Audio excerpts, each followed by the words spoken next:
Thank you. All right. Richard Holloway.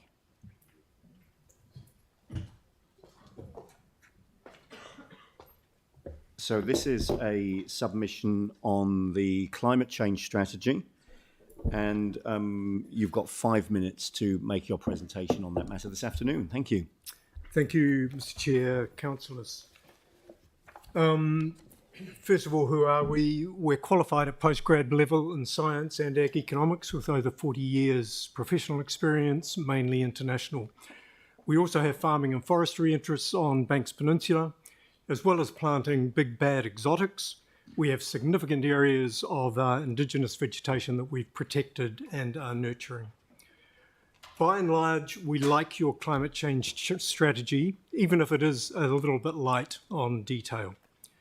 We would like, however, to make a few specific observations in relation to Programme 5, carbon removal and natural restoration.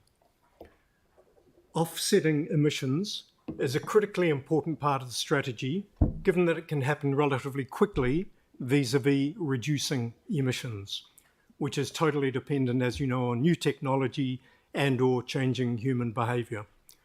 We can plant a tree today and it's sucking up carbon dioxide from tomorrow, but it's going to take much, much longer to wean society off fossil fuels and our buy and biff culture. Programme 5 appears to have a single emphasis on indigenous vegetation as an offset mechanism. It totally ignores the far more important role of exotic forestry in carbon removal, probably tied to the prevailing prejudice, verging on hysteria in some quarters, surrounding exotic forestry. Programme 5 also appears to conflate two quite different agendas, carbon offsetting on one hand and protection of indigenous vegetation on the other.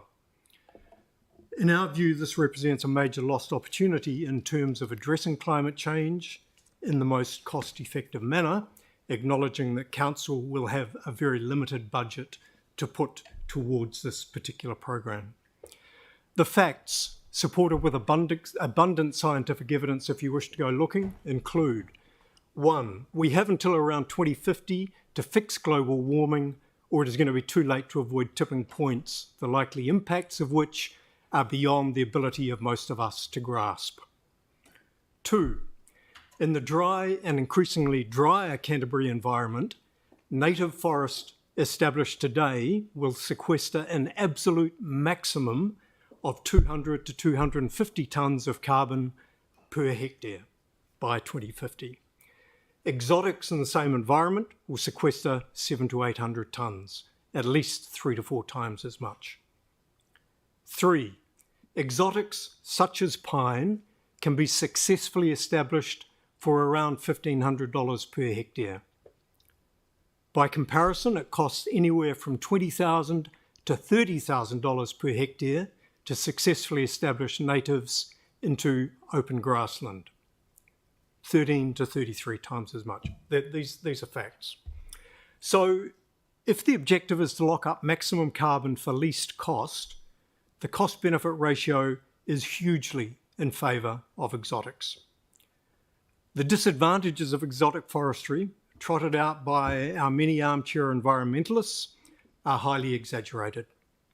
Some of the more inconvenient truths, and again, backed by New Zealand-based scientific evidence, if you want to go looking, include: an exotic forest has beneficial impacts on water yield and water quality vis-a-vis grassland. There is far less sediment from under an exotic forest than from open grassland, sediment loss, except for the brief period around harvest, if harvest is not properly managed. An exotic forest supports significantly higher indigenous biodiversity, both vertebrate and invertebrate, than open grassland. And finally, appropriately managed, an exotic forest provides a nurse crop under which indigenous vegetation will establish over time. In addition to its climate change and other environmental benefits, let's not lose sight of the fact that exotic forestry is also far more profitable and generates more jobs than typical hill country farming.